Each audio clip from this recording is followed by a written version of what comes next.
नमस्कार, स्वागत बा आप सभी दर्शक लोगन के। तो अभी अभी खेसारी लाल यादव जी के दू गो बड़ा गाना के पोस्टर और टीजर आयल बा। जी हाँ, एगो गाना के पोस्टर आयल बा, दूसरा गाना के टीजर आयल बा और दोनों ही गाना आप लोगन के खूब एंटरटेन करी हैं। सबसे पहले बात कर ली उ गाना के जो कि बिहान सुबह रिलीज होके वाला बा, जो कि एगो होली के गाना बा। जी हाँ, ई गाना आप लोगन के SRK म्यूजिक से सुने की मिली।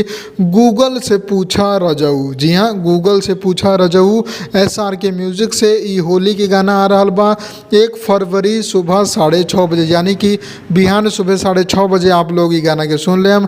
खेसारी लाल यादव जी और शिल्पी राज ई गाना के गौले बड़ी। गाना जौन बा ओके पवन आर्य शर्मा जी संगीत दिले बड़े और कृष्णा बेदर्जी जी लिखले बड़े। दिया कृष्णा बेदर्जी जी के लिखल बात आप लोग जानते बानी कि कितना शानदार हुई।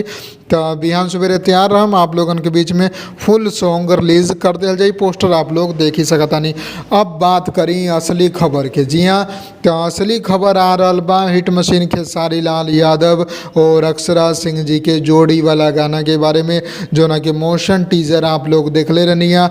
आज एगो फिर से नया मोशन टीजर रिलीज कल गया बा और में जानकारी दियल गया बा कि वैलेंटाइन वाला गाना के टीजर रिलीज होके जा रहा बा 3 फरवरी 2022 के। जी हाँ, यानी कि 3 दिन बाद आप लोगन के वो गाना के वीडियो टीजर देखे के मिली। अभी भी एगो वीडियो टीजर रिलीज भइल बा, कमाल के डांस बा में।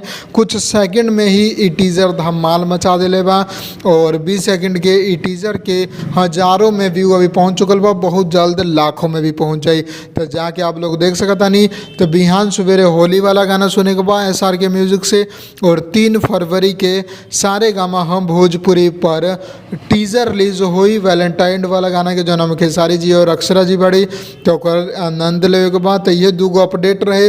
तो सोचनी आप लोगन के बता दी। अगर अपडेट पसंद आयल बा तो लाइक करी, ज़्यादा से ज़्यादा शेयर करी और चैनल के सब्सक्राइब करके बेल आइकन जरूर दबा दी। हम मिलम आप लोगन के अगला वीडियो में। जय भोजपुरी, प्रणाम।